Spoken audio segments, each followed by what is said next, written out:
At University. I'm a moderator of this session, and starting of this session, I would present a small introduction for our session. First of all, on the venue, we have 5 presenters.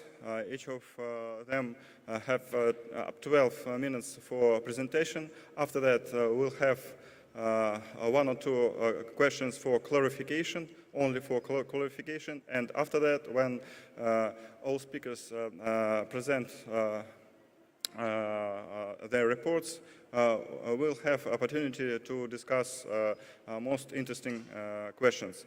And before this, I would like to present the content frame. Actually, we speak about today on specialized knowledge, issues of creation and transfer of specialized knowledge dedicated for conducting of competition policy instruments. It's important because this is a factor of efficiency of institutions. And as a contemporary economics demonstrates, quality of institutions is very important for quality of economic growth, for economic development. And economic growth and economic development is a sole long-term source of growth of well-being. And for this reason, I would like to present some questions. Around with these questions, I would like to discuss issues of knowledge essential for efficient competition policy. First of all, how do academic institutions address to a gender formation for competition policy? Second question, whether academicians as an experts are politicians by compulsion, or there are simple side observers or evaluators of competition policy. Is it possible to say to some extent that academicians are teachers for politicians? And if yes, in what form? Can we say that academicians and academic institutions have comparative advantages in specific knowledge relevant for competition, protection, and development? And last but not least, in what terms and in what areas BRICS countries might integrate in knowledge creation and upgrade of efficiency of competition policy? And now I would like to present to open the floor for Professor Imran Volodya, Dean Faculty Commerce, Law and Management with University Republic of South Africa. The floor is yours, please.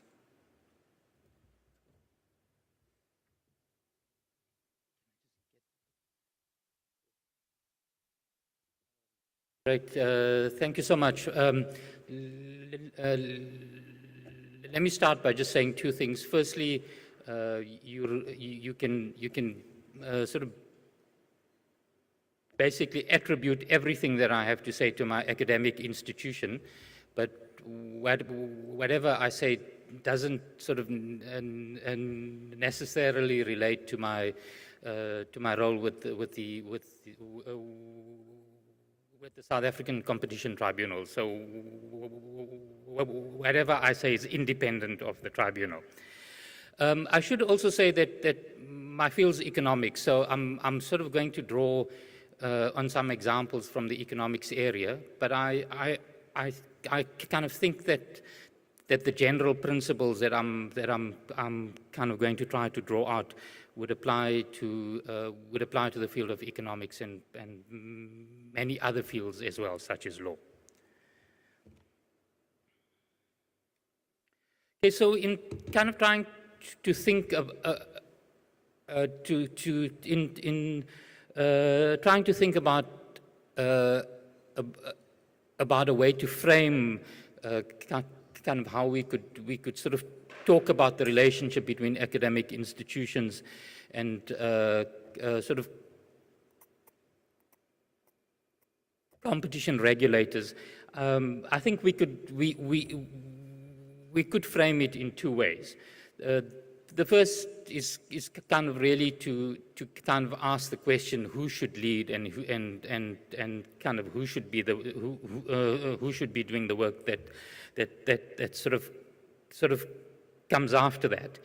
And the second way to think about it would be there's been some amount of debate in the last 2 to 3 days about the role of experts and about the role of independent sort of people. So I'm wanting to frame what I'm going to say along those two lines. But I want to make the case that I think both of these ways about thinking about the problem are not really all that helpful, and that and I want to make the case and sort of give you a few examples that really academics should both kind of lead this debate and that there might be good reasons for why they should also sort of follow the debate. And then I'll say some things about this independence question. So in what ways can we think about academics being kind of group that should be helping the authorities to kind of think through some of the issues? And all that I can do in the time that I have is to sort of give you one short example. So in much of the work that you would see in the kind of in the field of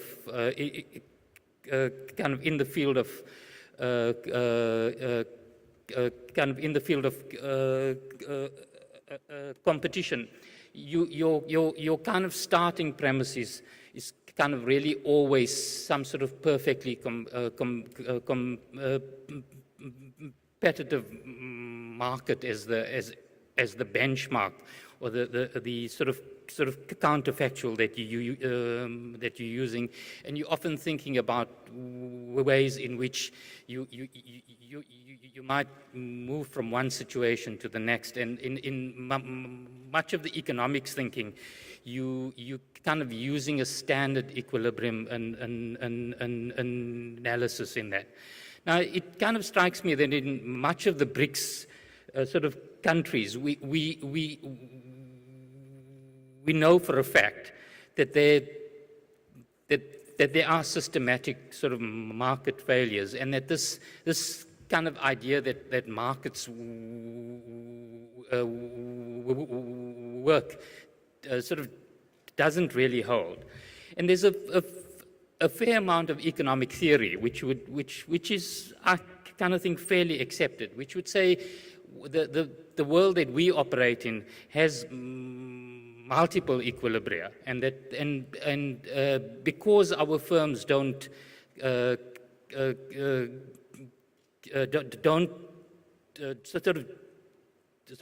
don't really coordinate perfectly, many of these equilibria exist out there, and that we have to start thinking about these issues. Now, in kind of all of the tribunal work that I've seen, and much of the economic and analysis that would sort of come before the tribunal, I have yet to see anything that would resemble what we know in economic theory is much of what the world that we're thinking about looks like. So here's one sort of example where I kind of do think there's a role for much of the economics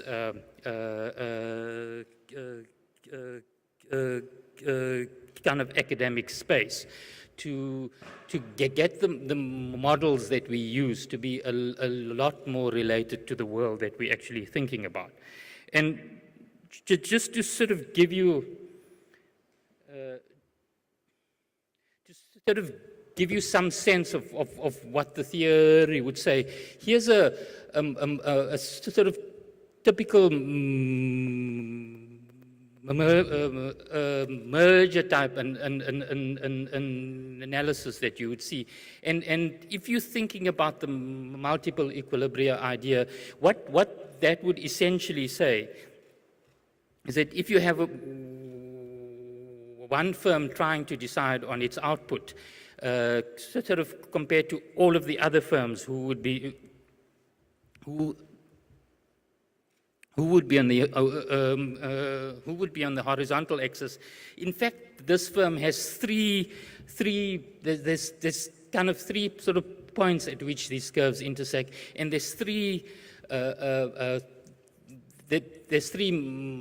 market solutions to this problem that we would think of as some sort of equilibrium. And I kind of do think that the academic community needs to start making the models that we use in the sort of policy space a lot more relevant to the markets that we're dealing with. So moving from that to some thoughts on where might the academics do some work that sort of follows on from what much of the sort of competition authorities do. Now, it seems to me the real proposition that why would we want to have competition sort of policy at all? It seems to me, in the end, what we're saying is that it's there to improve, to sort of basically improve the levels of efficiency, in the economy,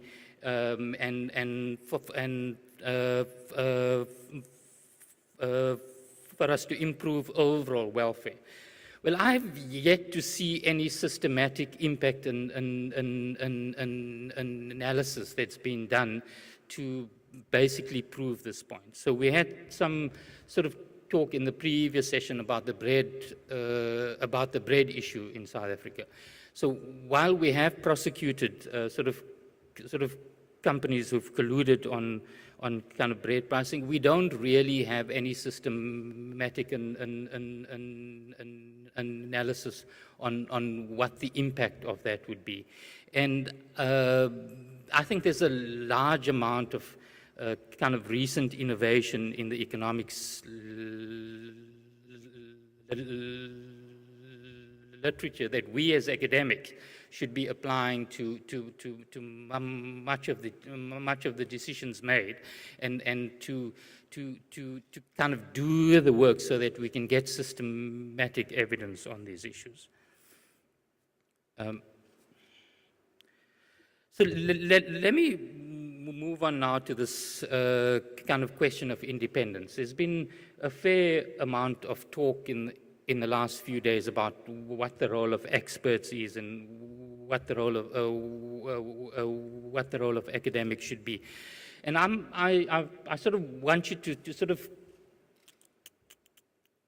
carefully read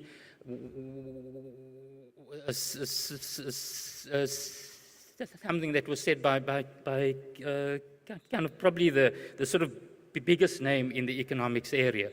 And what you sort of to take out of sort of Keynes's view on this is that the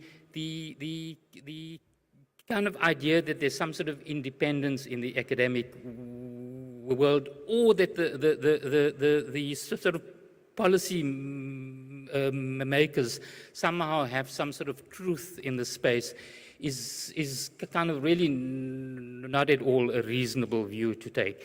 So sort of Keynes's view is strongly that many practical men and sort of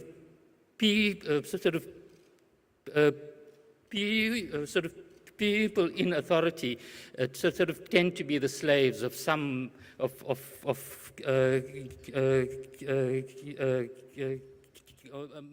of tend to be the slaves of some theorist. And I think we kind of have to start from the premise that this is a space that is messy, that is fluid, and that has a fair amount of sort of contestation about it. And I think the authorities could kind of help in this process by sort of pushing the academic community to kind of ask much more kind of sort of deeper questions about what the impact of sort of competition law is. Another issue that I think would kind of help a lot is much of the economics field is really kind of driven by kind of access to data. And it strikes me that there's a lot of sort of data in the competition space, which many of the authorities have access to. And getting that data out there for the academics to make use of, I think would kind of help us substantially to sort of build much sort of better bridges between academics and those who have to deal with the practical stuff in this space. And I'll stop there. Thank you.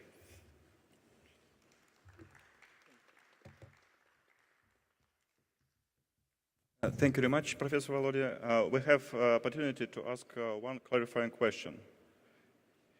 My clarifying question is related to quotation from Keynes. Doesn't mean if we explicate who's those or these politicians as slave, we might we might make better the policy. If you clarify that this politician is a slave of these ideas, and explain whose slaves he is, it means that we might make better the policy. Yes or no?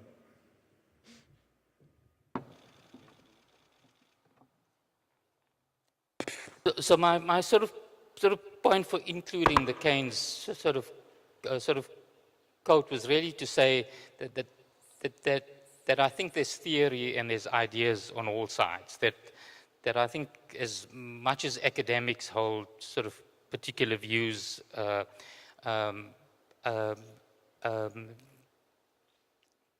think it's exactly the case that many sort of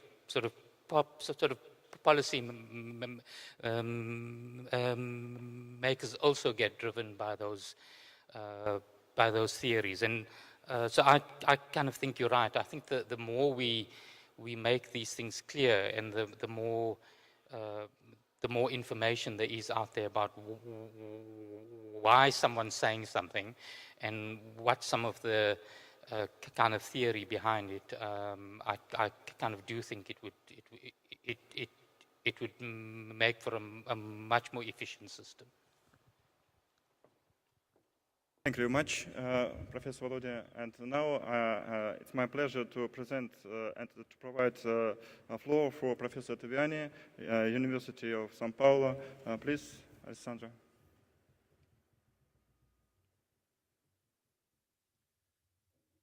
I'm deeply honored to be here today to share with you some reflections on the subject of research and support for competition policy, the role for BRICS academic institutions. And, well, here is the summary of my presentation. The first point, or the first road, I intend to describe the role of Brazilian academic institutions in the competition framework. It's a very concrete description. And the second one, I will try to see the challenges and suggestions on the relationship between academia, competition policy, between the academia and the competition policy to the BRICS experience. What can we do what can we propose here in this meeting for our future? Actually, we are here in South Africa, the country of Nelson Mandela, so we need to look for the future. We have to be able to look for a better future. So the first point of my presentation here is to describe the Brazilian model. So basically, the Brazilian model of interaction between the university system and the Brazilian system of competition policy relies on three main axes. First one, how the Brazilian system of competition policy, mainly articulated around its antitrust authority, CADE, is organized to receive academic knowledge. So the competition system receives academic knowledge from outside of it. The second point of my very brief description is how the Brazilian academic system researches the competition system. So how the university gives knowledge for the competition policy. And the third one, how the academic backgrounds of those who are part of the CADE or the Brazilian competition system shape the competition policy. This is a very important question too, because people are, when they are acting as authorities, they don't forget what they are. They still are what they are. So, first point, from the system to the university, I should bring the law, because the law defines this model, basically designing our Brazilian antitrust authority with three different internal organs, and the third one is the Department of Economic Studies. So there is the place for this interaction between the competition system and the university system. And basically there we have two ways of this interaction. First one, it's an institutional assistance, and the other one is a technical updating. The institutional assistance I could resume basically as the activities by which the department supports the commissioners in their hard decisions. And in the second road is basically a vision of the future. How can the authority act in a future, in a moment in the future? So basically here we are talking about how can this department translate all the hard economic questions to people like me. I'm a lawyer, so when I was there, it was very hard for me to understand what the economists, what they were saying. Basically because in the morning they said one thing, but in the afternoon other clients, other economists, they were saying other things. As you know, Commissioner Paulo, they are very able to say that they are making a kind of science, but actually they are not making science. So we really need this kind of translation for in order to achieve a better decision. So basically, we can talk about another way of organizing this interaction between CADE and university is when we have requested knowledge. CADE asks for somebody to produce a knowledge, or when CADE receives an external knowledge. And we have some institutional arrangements that can allow these two paths.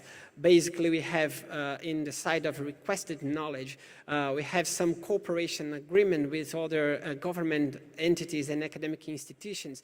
And I would say, just as an example, the National Regulatory Agents for Private Health Insurance and Plans, it's an important governmental agent who gave us many important information about their specific markets. When I was commissioner, I had to use all the database of the insurance agents, private insurance agents, in order to decide correctly a case, and it came in under an agreement just like that. In the other path, we have the external knowledge, and we have some interactions with other governmental organs, basically based on the Treasury Department of the Ministry treasure. The second large path between that deals with this interaction is from the universe to CAGI. So how is the Brazilian university system seeing and observing and researching our competition policy? And here I can tell you that it was not a question some years ago. And today, it is a question. You can see the publication in scientific journals. It's increasing, and it's like a whole picture of all the country. And the other picture, the graduate work, I could just achieve the data of my own university. So it's not very regular, a very regular prediction, but actually it is a prediction. When we compare with other fields, we don't see this kind of irregularity. So basically what I can say to you, and these numbers are showing in some way, is the university system in Brazil is researching, is being very concerned about all the competition policies. And it's trying to say this kind of things for the authority. And it's looking for ways of inform how the authorities should use all this knowledge.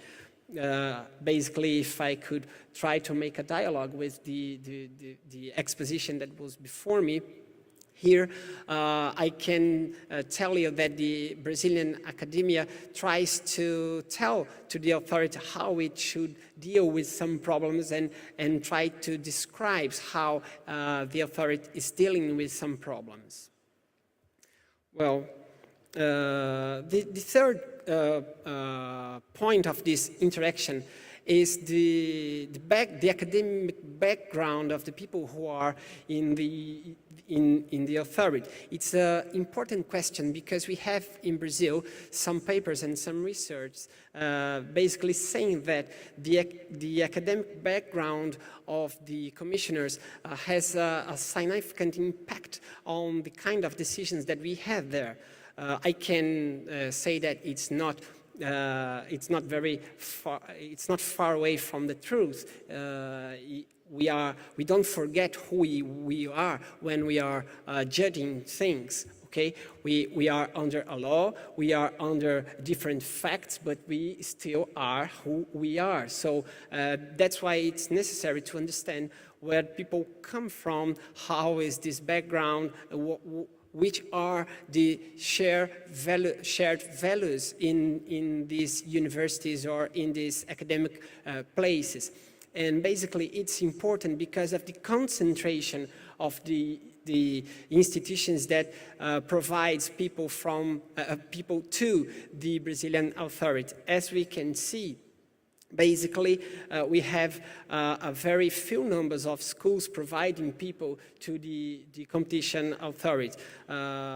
We can see in the picture of the right, at least where I'm seeing, the yellow school background, the yellow part of the circle is School of Law of São Paulo, my university. So we have 12 commissioners coming from this specific place. So we are talking about almost half of all the commissioners appointed by the government. So certainly the shared values that these people are experiencing has an impact on the institutional buildings. So specifically talking about this school, we have there a very strong tradition on the rule of law, transparency, and respect for the public, and efficiency. So all these values or all this shared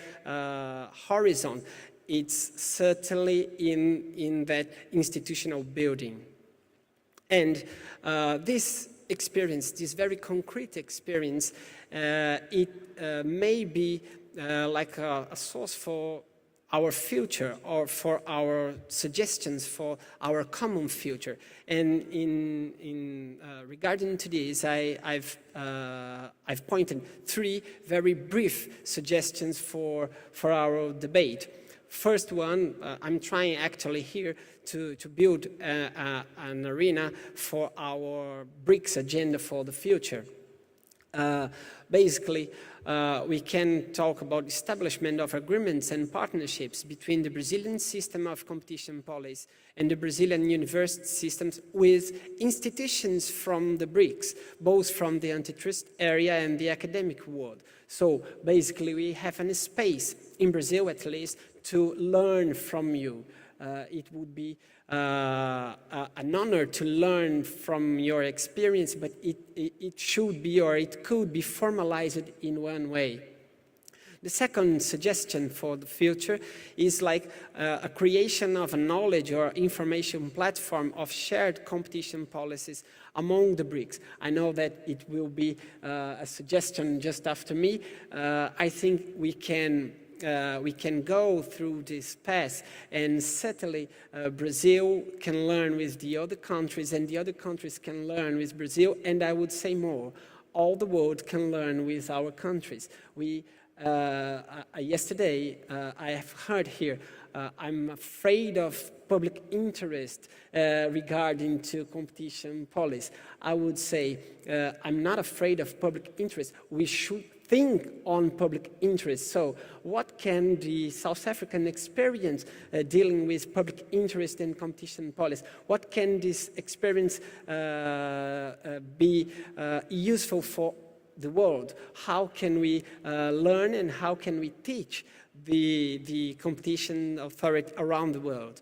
So the third point is regarding to setting an agenda of common investigations that subordinates competition policies to the national development of the BRICS components. And I would resume in the subject of this conference, inclusive growth, being instrumental to the democratization of relations of economic and political power within the BRICS and worldwide. So actually here, I'm saying that the competition policy can be more than it is today. We have to deal with very hard, difficult subjects like technological innovation, the banking systems, subjects basically that the competition policy is not able to deal with in its day-by-day practice. So basically, this is my reflection, and I really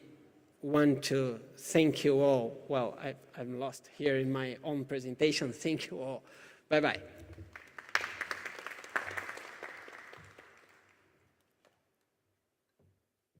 Thank you very much, Professor Taviani. Do you have any clarifying question? I have one question. You have spoken about interaction between universities and CADE. Do you mean that there are some framework agreements, or this is agreements based on public procurement of expertise?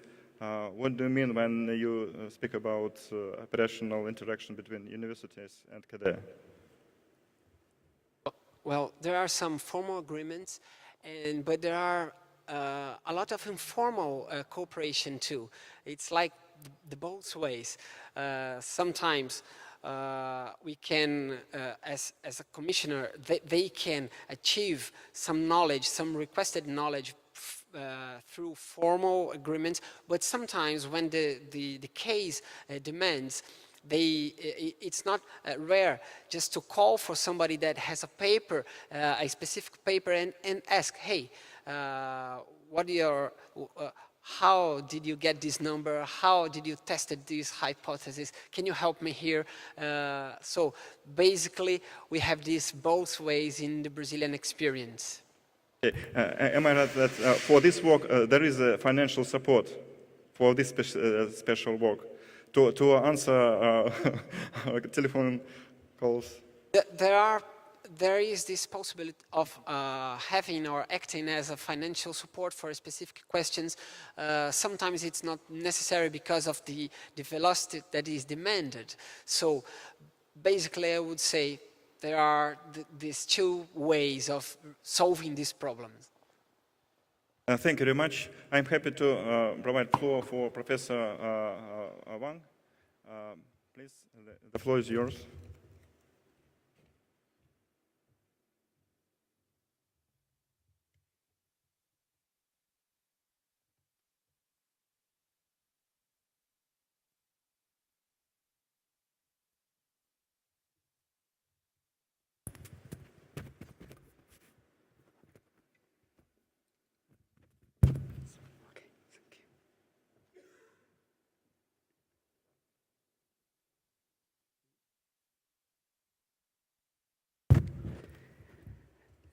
Ladies and gentlemen, good afternoon. I'm Wang Xianlin from Shanghai Jiao Tong University. I'm very glad to be here to join this panel discussion. Since my oral English is limited, I will speak in Chinese so as to express my ideas clearly. I have prepared PPT slides bilingually in English and in Chinese. 关于这个学术机构和这个经政执法机构的一个互动啊，也就是关于学术机构怎么能够在经政政策方面提供一些研究和学术支持的这个问题，我打算结合我所在的这个机构来介绍一下中国这方面的一个情况。那么在这方面呢，我想从3个方面来进行。那么由于学术机构参与经政政策的这个问题啊，那么涉及到中国目前正在推进的一个智库建设的问题，所以我想首先来介绍一下这方面情况。那么从中国的这个学术机构对对整个政策的这个参与啊，目前来讲正在做的一项工作就是推进中国的智库的建设。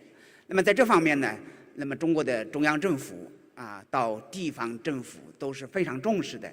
那么最近呢，中国政府还发布了相关的指导性文件，那就是要推进中国建设有影响的智库，尤其是有国际影响力的智库。但同时呢，也强调重视专业化，比如说就在我们经政政策方面的这种专业化的这个智库的建设。那从有关的这个研究的情况来看吧，中国的智库的量是不小的。我这里边引用的是2013年美国宾夕法尼亚大学他们的一个研究报告。那么它在世界的这个智库的数量的排名中呢，中国是排在第2位。当然了，比美国的1800多家中国是400多家，也还差得很远。但是总的来说，它还是排在第2位。但是从这个影响力的那个排名啊，也就是说影响力这个前100的这个智库，中国的数量相对是比较少的。它这里边列出只有6家。不过呢，我刚刚这个注意到，就在前天，中国本身就是一家非常影响力的智库，就是中国社会科学院，它出了一个最新的一个研究报告。它在评比出的100个世界著名的智库中呢，中国大概有9家能够进入。但是不管是6家还是9家，这个总量还是相对比较少的。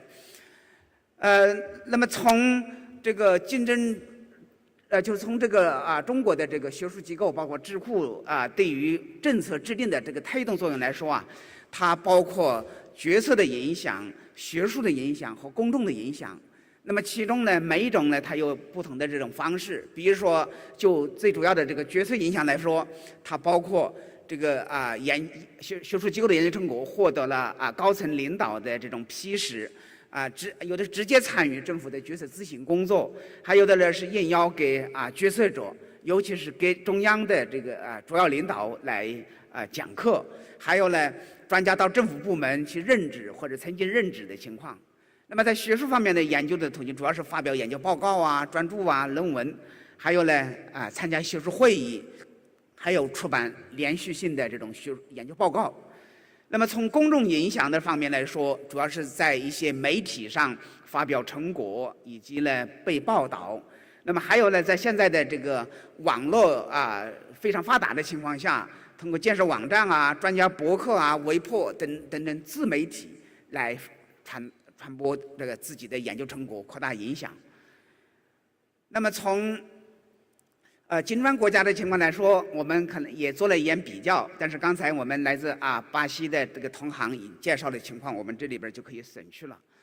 那么在中国影响力的这个智库，尤其在经济政策方面的这个智库那么有一些这个可能在国际上也还是有一定影响。那像第二个方面呢，我就着重介绍一下中国的竞争政策研究机构，以及他们对于中国的竞争执法机构，包括法院在那个竞争政策的制定和执行过程中发挥的这个作用。那么中国的这个竞争政策，它不像产业政策本身重视的比较晚，那么也就是在最近10-20年代的事情。尤其是在中国反垄断法实施以来，也就是7-8年。但是在这个几年中相关的竞争政策研究机构发展还是比较快。目前大概有30家左右的竞争政策研究机构包括比如说我们这里边列举了几个，包括我所在的这个机构吧。那么这个都是比较影响的。比如就我所在的这个上海交通大学竞争法律与政策研究中心来说，它是呢建立一个跨学科的理论研究和这个对策研究相结合，立足于我们这上海，因为上海是中国最大的城市同时呢辐射全国特别是对中央级的这个竞争执法机构能够发挥这个一些作用吧。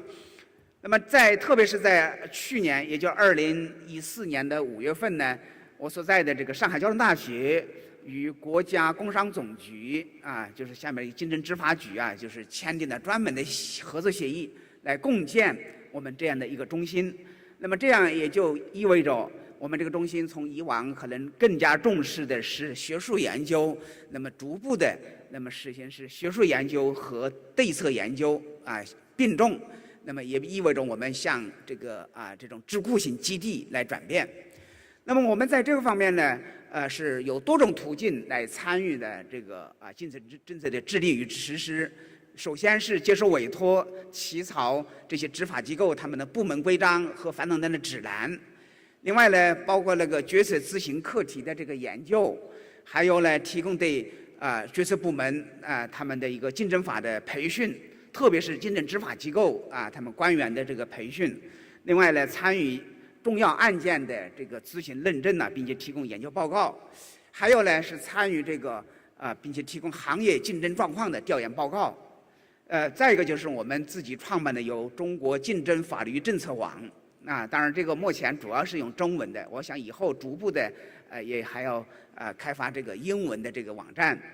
那么还有就是我们在去年开始和这个荷兰的有一个微科出版公司，他们联合开发了中国的反垄断案例的一个数据库。那么这个数据库呢，它是把中国3家反垄断执法机构和各个法院他们所审理的，就是已经定案的这个反垄断的案件，把它的摘要全部翻译成英文，在这个荷兰微科他们这个一个数据库里边公布。那么这个对于国外的这个学者特别是不懂中文的这些学者们研究中国的反垄断的这个情况那么提供了一定的帮助。这是我们这个网站的基本的情况。另外呢，从我们最近2-3年来我们开展工作还是取得了一些成果。我这里边列举其中的5个主要的方面。比如说第一个，我们是从2012年开始就接受国家工商总局的委托，来研究起草关于禁止滥用知识产权、排除限制竞争行为的这个规定。那么作为这个部门规章在今年的4月份已经正式发布，从今年的8月1号开始已经正式实施了。那么这个我们是全程的参与这个第二个呢，就是从去年开始接受国家工商总局的委托，研究修改中国的反不让竞争法。因为在中国呢，讲的竞争法它实际上包括2个部分，一个是反垄断法，一个是反不让竞争法。那么反不让竞争法也是由国家工商总局它来牵头来实施的。那么这个呢是20多年前，1993年制定的。那么现在的情况变化很大，那么继续修改。那么我们在这里边承担的研究的任务，那么提供了我们的修改的这个意见报告。第3个方面呢，我们从今年开始呢是接受国家发改委是中国的另外一个反垄断执法机构，那么也是一个中国的宏观的这个就是政策的制定部门。他的委托来研究起草滥用制裁的反垄断指南。那么这个将来是由国务院反垄断委员会发布。那么从目前的情况来说，我们已经提交了初步的报告。那么经过征求意见整合以后，有可能在明年就正式发布，由国务院反垄断委员会来正式发布。那么还有一个呢，我们是加强了和我们所在地的，就是上海市的这个反垄断这个机构的合作比如说在今年我们就接受上海市的有一个叫做价格监督检查与反垄断局，那也就是那个国家发改委系统的，他委托来草拟中国上海自由贸易试验区中小企业垄断协议豁免的一个指导意见。那么这个指导意见呢，也在今年发布，在9月23号就已经开始实施了。那么再一个呢，就是带有一种就是综合政策研究方面的，就是从去年开始，我们承担了也是上海市这个价格监察与反垄断局的委托，那么研究提交了这样的一个报告，就是关于上海“十三五”期间如何发挥竞争政策作用的一个研究报告。那么这个呢是希望在中国应该是做一些探索突破，因为上海是作为中国最大的城市，而且在经济上是处于一个领头羊的一个作用。那么在这个方面的探索应该是有重要意义的。那么第3方面呢，我想就介绍一下中国的竞争政策推动过程中专家的作用专家个人，当然他和他机构是相在一起的。那么这个方面呢是有不同的这个机制，其中一个最主要的一个机制就是国务院反垄断委员会专家咨询组。那么这个专家咨询组，它是中国的反垄断法第9条明确规定的这样的一个机构。因为考虑到反垄断它的专业性非常强，而我们的专门执法机构也不是所有的人员都有这样良好的背景，那么所以呢，它是成立这样的一个决策咨询机构来提供咨询服务。那么这个机构呢，正式成立是在2011年的12月份。那么3年1届，那么现在已经是第2届了。那么这个成员的情况呢，第1届是有21位成员，现在呢第2届的人员减少是11位，它主要是来自于法律界和经济学界的这些专家。那么在上一届呢，还有一些来自行业部门的技术专家。那么按照这个反垄断法和国务院的相关规定，那么这个专家组的主要职责就是根据国务院反垄断委员会的委托和成员单位的委托需求。那么这个反垄断会一共有15个成员，那么除了3家执法机构以外，那么还有其他的一些相关单位部门作为成员。那么是为竞争政策、反垄断指南和规章、市场竞争状况的评估报告、反垄断重大议题和重大的事项、国内外反垄断重点热点的问题提供的咨询意见。那这里边它就是可以发挥作用的地方很多。那么中国在这个方面形成的这个过程中我们有一大批的这个专家学者在这个国家的这个反垄断的这个工作中还是发挥了非常关键的作用。那我这里边列举的是其中的几位，比如说像中国社会科学院的王小叶教授实际上也参加我们这个会议的对外经济贸易大学的黄荣教授，还有中国政法大学的这个石贤忠教授，当然还包括我本人。那么在这个方面还有这个其他的一些方面的机制，比如说我们现在有一些地方陆续成立了竞争法的研究会，其中呢，我们上海市法学会里边就成立了一个竞争法研究会。那么这个研究会呢是有80多个理事成员，那么他们呢是来自于高校、来自于研究机构、来自于这个执法机构、法院，还有呢，比如说律师事务所，还有一些大的企业，那么共同呢来研讨竞争法方面的一些学术问题。那么在上海市的这个竞争法研究会呢，我本人是担任会长。那么除了这个以外我们这个邻近的浙江省和处于中部地区的湖北省，那么也先后成立了这样的研究会。那么它就是可以把众多的对这个方面感兴趣的一些专家学者集聚在一起，那么共同来研究一些问题。那么最后呢，我想做一点总结。那么首先就是说，中国的竞争政策的研究这个起步相对是比较晚的，但是近年来的发展还是很迅速。中国的竞争的研究机构，它主要集中在大学当然还有一些专门的研究机构，但是数量最多的是集中在大学里边。从目前的数量讲是不断增加。再一个呢，中国的这个竞争方面的学术研究机构它是通过多种途径来对竞争政策它的制定和实施发挥影响力。那么最后呢，我想再补充一点，就是我们中国的这个竞争研究机构是愿意和其他国家和地区的这个相关的这个机构这个同行加强交流合作，特别是金砖国家相关机构的这个交流合作。我觉得我们今天的这种研讨、这种交流本身就是一个良好的开端。而且呢，我们明天可能有一部分学者可能应邀还到这个开普敦大学，可能做进一步的这个研讨，这是我们相关的研讨的一种延伸。我在这里边来说明就是作为中国的竞争的相关的研究机构，包括我自己所在的这个机构，也愿意来承担这样的一个主办会议的一个工作吧。那么在适当的时候，如果我们有专家愿意，欢迎到中国到上海来参与我们后续的这种研讨交流。那么我的发言到这儿，谢谢大家。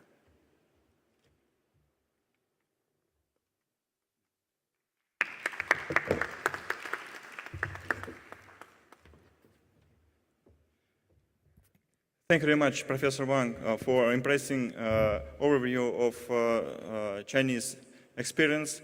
And before next presentation, I would like to ask one very practical question. You have told about influence of think tanks on practical policy, and you are involved in the process of decision making. Can you say that in some cases you have de facto veto right of veto for in decision making, and you can influence to stop some decisions as an expert, or no? Formally, is it possible to formally to stop some decisions using a veto right?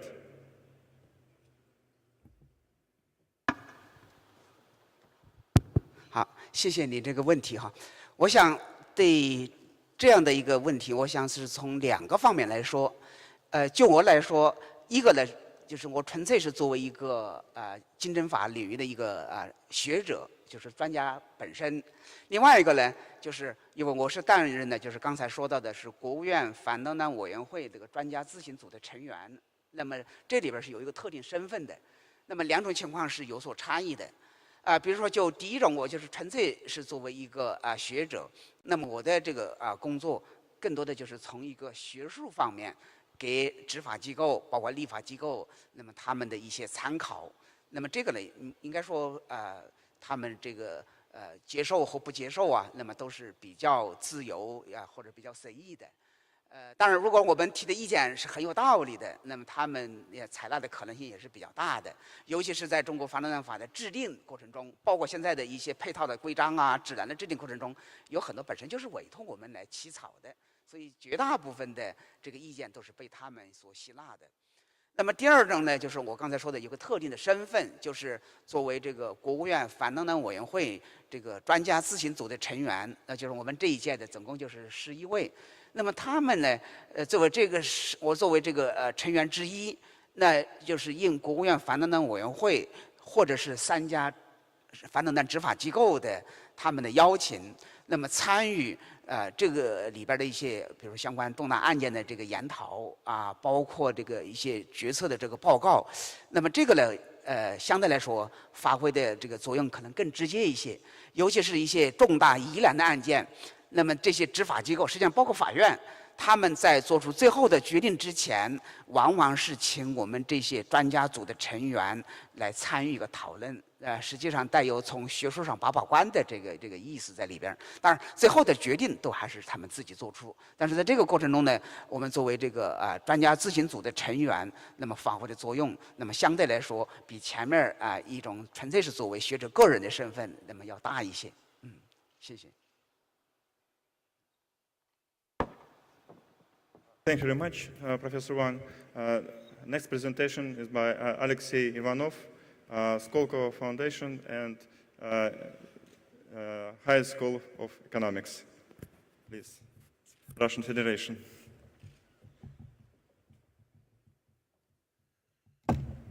Thank you very much, Andrei. Thank you very much, dear colleagues. I think we have really interesting conversation here because we touch very important topic, how theories take over decision-making process and what role do they play. And I really enjoyed this analogy made by Professor Volodya in the beginning, this master-slave relation, because we are mentally enslaved by some ideas and you can't just deny it, how decision-making is going on. I would use another analogy, maybe less, I would say,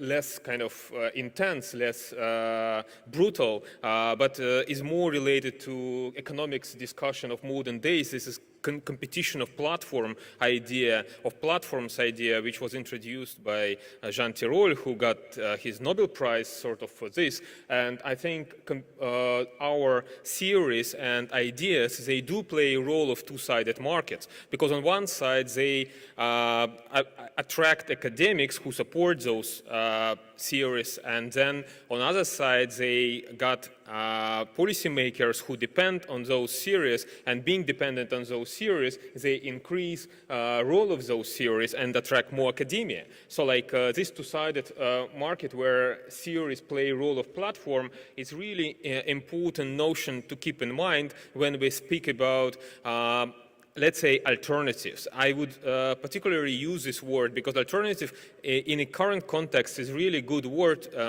fitting the forum we talk now, and basically fitting the state of affairs in competition law and policy of modern days. As we know, competition law was created in a period of turbulent years in the United States and in Europe, when a society tried to figure out how to balance different elements of the transformative economic development of industrial revolution.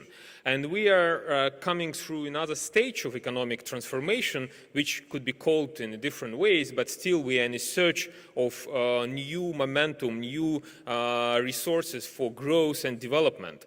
And for this we urgently do need new theories. And this forum, which is called Competition Law and Inclusive Growth, is already giving us a kind of hint for understanding where those theories can come from. They can come from understanding of more important role of public interest, of more complex analysis of the competition law domain through including inequality aspects, including more broader social impact which competition policy could have. And for this is extremely important to use the leverage we have, which is called by this abbreviation BRICS. And I know it was introduced by investment bankers to sell, emerging market shares to some unqualified maybe investors or qualified investors. I'm not sure in this business, but now we can use the same kind of platform for re-establishing and rethinking existing narrative in competition law and policy. And I think it's a great opportunity which we can't miss. If we miss it, we kind of lose a serious momentum for development of law and policy in the competition sphere. And for this, we have an idea how to get together and how to strengthen power of all our countries and our academic communities. And I saw brilliant presentations of my colleagues who described how in different countries, in Brazil, in China, in South Africa, there is this dialogue is building between competition community and academia. And I think we can use this chance to establish a new platform, because in a modern world, competition is going on not between products, but between platforms, standards, network. We do need our own two-sided market of theories for which we can establish a stronger academic community and stronger policy-making community. So using this platform. And from kind of theoretical position, we actually suggest to move towards to establishing this electronic, because we are information technology age, but interactive and based on solid academic knowledge and data from BRICS countries, a joint research and policy-making platform. And we, as a Russian party, in Russia we have some major institutions involved in competition law and policy development. Here at this stage you have representatives of at least two. It's Moscow State University, represented by Andrei Shastitka, our honored moderator, and I'm representing High School of Economics, which is another social science leading Moscow-based university. We are ready to contribute and to support this initiative and share our resources, share our knowledge and expertise with our colleagues, so that we can show that we can think differently and we can think about our own problems, about our own needs, about our consumers, about particular features of developing countries, of our, quite different world to a certain extent, although we share a lot of common values and problems with the developed countries, but still particularity and specificity of our world should be considered and should be established as a feasible base of knowledge. And for this we also have an idea, have a suggestion to start with a testing field where we can do this work not just through, generalization and theoretization of competition law, but go deep in the most painful area for our countries, for the world, which is actually food. How to feed people, how to develop this market. Market is extremely transformative, and I will give my floor later to Professor Lianos, who is actually leading investigator in this project, and he will give a bit broader perspective of this. And thank you, Professor Wang, that you mentioned our meeting in Cape Town, which will be devoted to this pilot project, and we hope it will be just beginning of the great cooperation and beautiful friendship, as was said in one famous movie. So the project targeting problems of how food value chain is actually structured along the global value chains, and how food production and distribution impacts consumers, employment, all forms of public interest, development, and actually growth and inclusive forms of growth in our countries. The project combines all sorts of political, legal, social, economic implications, because we cannot see now this puzzle as a kind of separate element. It should be seen as a complex picture. And that's kind of a new approach we would like to introduce through this shared joint research and development center for BRICS, platform for BRICS. I just focus on one tiny element, and then I finish on this and transfer to Professor Lianos, that factor market sit as a source for agricultural production is now experiencing dramatic transformation, which could be have enormous influence on development of agri business in our countries, but also should be a source, a food for thought for our policymakers. And it did not become yet such an important issue in our policy debate as it deserved to be. I watched recently a movie which got prize this year for one of the best documentaries called 10 Billions. It's like how to feed the world, and one of German researcher, he made a nice, very kind of deep analysis of what's going on in food markets, and really we are facing a problem of how to feed all the people on the planet, and at the same time all our policies of focusing on innovation, focusing on competition, they completely neglecting and missing out on those important developments which are going on in this market. So that's just one of the elements of transformative change which we have to consider while developing new paradigm for competition policy. We do encourage you to think in a broader picture. We do encourage you to ask questions, as Professor Volodya encouraged in the introductory remarks and first presentation. And I also think that transformative nature of competition policy, which actually was introduced to the legal framework, to political framework, to transform, not to stabilize, but to change and balance, it should be also driven by this, feeling of staying hungry, staying foolish, as one of the famous entrepreneur and innovation evangelist encouraged us to be. So thank you very much. I do think that that's just the beginning, and BRICS is a proper forum, really proper forum for discussing alternatives, discussing new forms of academic support of competition policy development. Thank you very much. Thank you very much for presentation of the platform, for the presentation of the project, and also for fulfillment of functions of moderator too. And before Yannis' presentation, I would ask one question related to platform. Who are contributors, and who is moderator or operator of this platform? Thank you, Andrei.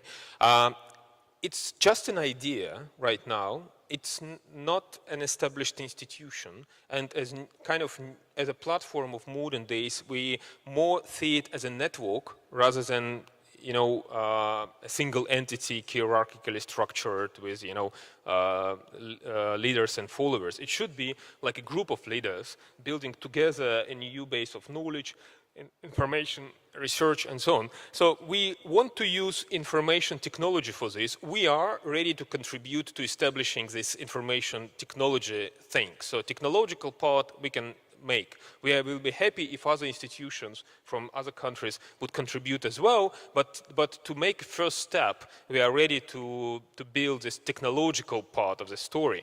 But substantive part should be developed together.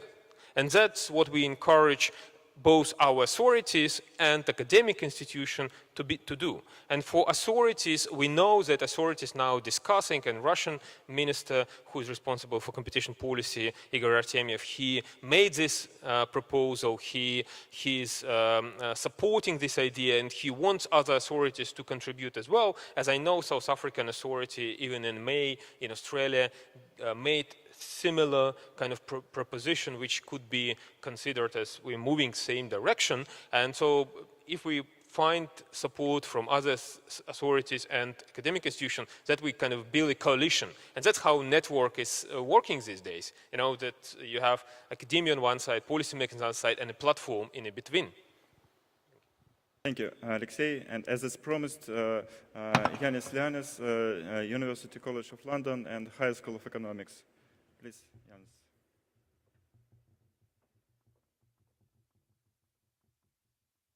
Thank you very much, Andrei, for your introduction. Sorry. Yes. And I heard a lot of interest, the presentations of the various BRICS countries' academic representatives.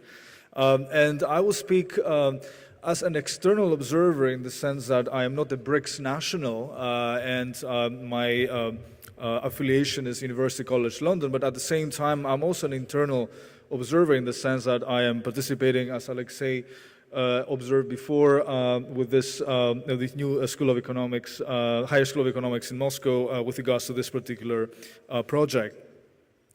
So Andrei started his presentation by asking us to discuss a little bit the links between experts and politics. And when actually he asked that, the first thing that came to my mind were these two quite important articles of Max Weber back in 1917 and 1919, politics as a vocation and science as a vocation, where basically he very clearly separated the two realms. And in a certain way, if we look a little bit to the way competition law is practiced nowadays, some very qualified authors in the United States have considered this as a sort of a technocratic exercise, in the sense that we are relying very much on experts, and what we have seen in the United States and to a certain extent in Europe has been a little bit the isolation of this technocratic expertise, this technocratic exercise from the influence of politics. For instance, in the very recent investigations of the European Commission against Google, there's been, once they were announced, there has been quite a lot of debate among US colleagues on the fact that, I have been interviewed by a couple of American newspapers asking me, is the European Commission politically motivated in order to bring this type of debates, and how bad that could be for the competition law enterprise. And in a way also the search for international convergence in this particular field with the establishment of institutions like the ICN also tries to promote this idea that antitrust is a technocratic exercise, and in a way we should somehow take it in isolation from politics, or at least try to preserve its independence from politics. And obviously, if you take that particular perspective, and I would say that the distinction between technocracy and bureaucracy is very clear.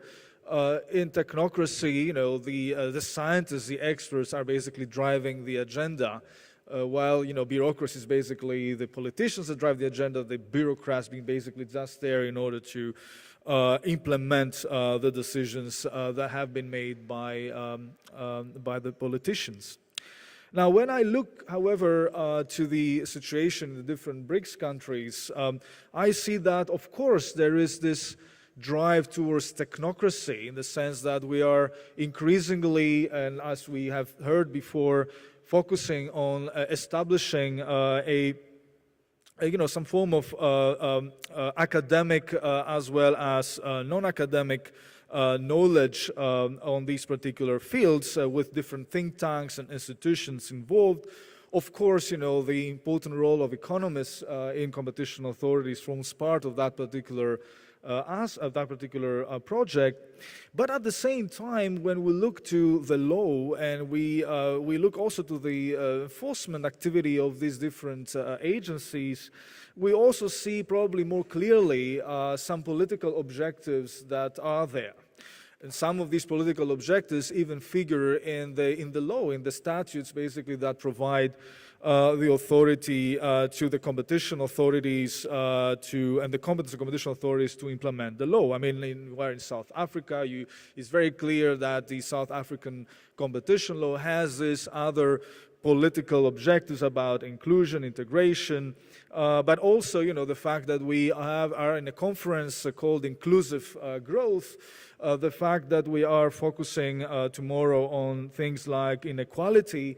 All these things are basically showing that we are taking also a political dimension in the way competition law should be done.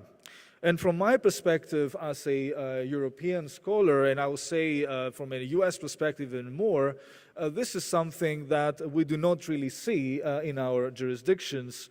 And from my perspective as well, I would see there some kind of common thread between the different countries that form the BRICS community. Now, As I said before, we are relying quite a lot on expertise and knowledge, and that knowledge doesn't necessarily only come from academic institutions. I mean, we have to understand, and I think this is very much the case in all mature competition-law regimes, that a lot of knowledge specific to particular cases is created by a number of actors in the regulatory process. For instance, consultant economists that are testifying in different cases in front of competition authorities or also the courts. So I would say that we cannot really have this kind of very Mertonian, and I'm inspired by Merton, description of science and something being objective and neutral. In a certain way, we are in an era where we are becoming a little bit more, we have a lot more plurality in the different interests that are represented, and also the scientific contributions that we have might advance particular type of objectives. So we cannot necessarily say that science will be unbiased. So if we take that into account, that there might be bias there, we might probably also take a different perspective on how we deal with experts and probably consider that in some circumstances they may act as advocates. For that reason, we might probably need to develop specific mechanisms in order to develop the awareness of the probable biases that these experts might have. And of course, that might have as a consequence the transformation of the legal process in terms of collection and assessment of evidence in competition authorities and courts. So we see more and more often, at least in the United States it's very clear, in Europe more, right now the development of admissibility jurisprudence, in the sense that some form of economic evidence might be not necessarily taken into account. In the United States you have the Dobbert rules that fulfill that objective.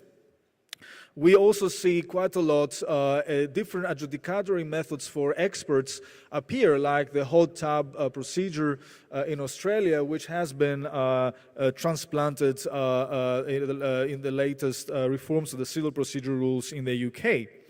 And I would say this type of reflection might be quite interesting as well for the point of view of the BRICS competition authorities and courts as well. But obviously here we'll have also to integrate other forms of knowledge that might be of interest. Now, why competition authorities, they love academics and they try to rely a lot on them? In a way, we see that, for instance, at the ICN, we have a lot of academics. UNCTAD has now a research platform. Every international organization is actually establishing links with academia, and I would say that because that provides legitimacy, of course, to the competition authority in a world, in an era of evidence-based policymaking. And I think a crucial issue here will be to broaden up the sources of knowledge and expertise that we have, and that could correspond possibly to the quite special, let's say, regimes, competitional regimes of the BRICS countries, which, as I said before, are not only technocratically driven, but have also these political kind of dimension as well in them, at least at the status and the way competition authorities and courts interpret and implement and apply the law. So for that reason, I think that Alexei's proposal to establish this joint research center for the BRICS, which would not necessarily going to be a sort of institution, but it could be a network that will be open to contributions from different BRICS academic institutions, as well as consultancies operating in BRICS countries. I think that could be a quite fantastic idea to develop. Now, we actually have been working now for a few months on trying to think a little bit of how, the BRICS competition agenda with particular type of industries could look like. And the area and the sector we selected was the food industry. And we did that because, obviously, of the social importance of the food industry. but as well also because of very important developments and significant changes in the way the food value chain is operating. First, we have quite a lot of farm consolidation and land grabbing that is actually occurring. Nowadays, there have been a number of reports by Boston Consulting Group or Pricewaterhouse as well with regards to the evolution of the agricultural markets. And we have seen a quite important increase of farm size the last 4 decades. And important purchasers there being private equity firms and sovereign wealth funds. Secondly, we have, of course, global warming that leads to changes, important changes to established patterns of production. And thirdly, we have a quite important vertical integration of the companies, in particular seed companies like Monsanto, in related markets. For instance, Monsanto has recently acquired Climate Corporation, which is a provider of local weather monitoring and agronomic data modeling and high-resolution weather simulation type of information. And we have seen as well the evolution, let's say, towards the development of one-stop solution to farmers that are offered by, obviously, important seed companies. At the same time, we have Monsanto being quite present, or I give this example as one of the possible companies that are involved in this particular sector, providing, let's say, some form of insurance, private insurance mechanism to farmers through pay-for-yield models of insurance that might sometimes replace public insurance methods that are already existing, and I think in particular of India, which have their own public one.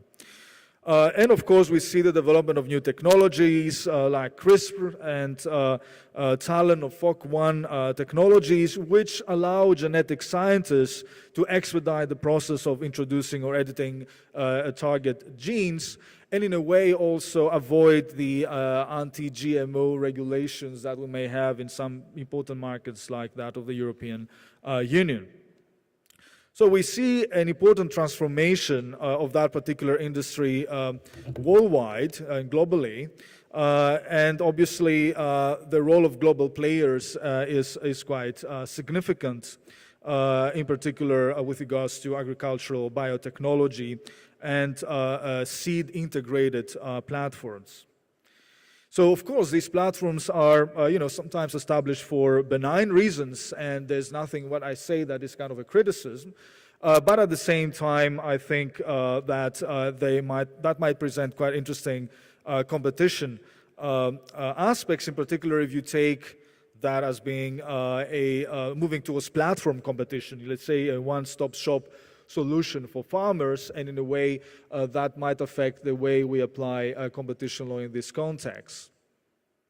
Now, also, we have quite significant evolution in the in downstream in the distribution area as well. Of course, there are important differences between BRICS countries with regards to retail. We have, for instance, quite important concentration in markets like in Russia or Brazil, much less in India and China, where the modern retailers still hold a small share of the food sold on the market compared to traditional grocery stores. But still, we also see an important number of practices that are business practices that are developed by corporations globally with regards to the retail sector, private labels, category management, a number of interesting, from the competition perspective, practices that could be of interest for competition authorities to develop, let's say, a common thinking about. So what our project aims to do is basically to look to the whole value chain, so to introduce the concept of a global value chain in a competition law jargon, and obviously to address the interlinkages between the various segments of the chain and try to think about traditional antitrust concepts like for instance relevant market, and how these could fit this new world where this integrated value chains are becoming important. So you can see in this slide some of the additions, let's say, of our project with regards to existing work in this case. I mean, in this sector, the OECD has done quite a lot of work on the retail sector. But I think there are few studies that have looked to the whole picture of the value chain and its intersection, and this is exactly what we're aiming to do. Thank you very much.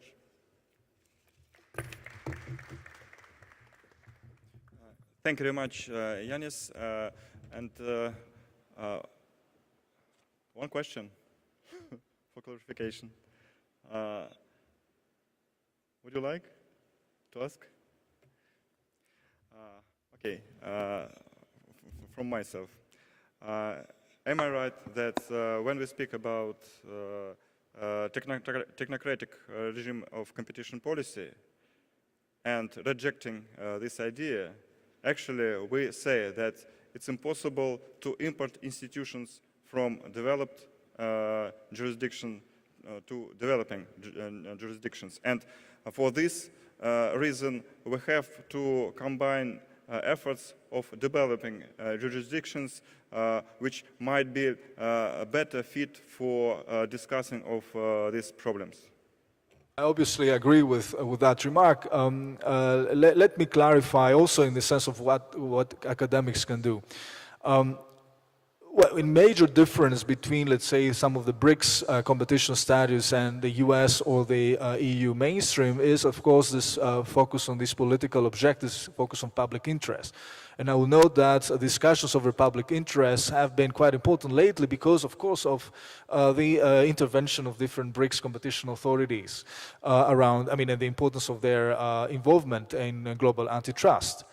Now, of course, having a lot of objectives to deal with and to try to make trade-offs is a very difficult exercise, and it could be quite fatal in case you really don't have strong institutions.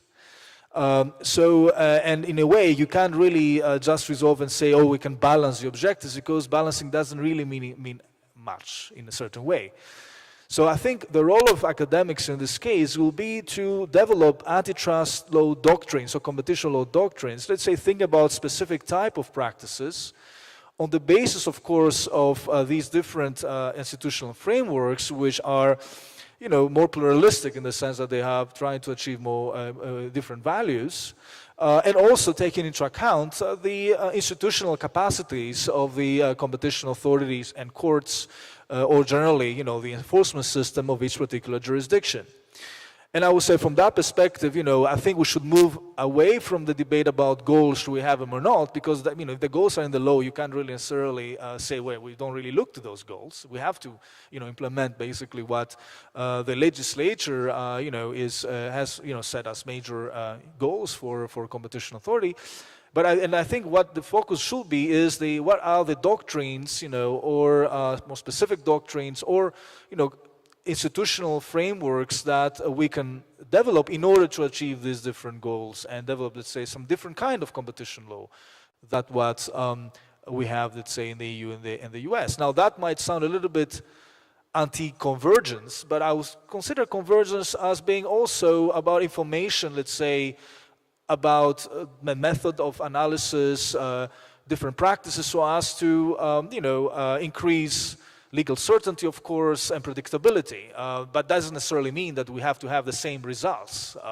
I don't think even at the ICN or the OECD, they actually think that we should have, I mean, there's a much weaker, let's say, form of convergence that I'm thinking should happen here. Yanis, thank you very much. The time of our session is exhausted. For this reason, I would like to thank all of presenters for a nice, beautiful contribution, and audience for participation. And I hope all ideas presented here would be used to make our common platform. Thank you very much.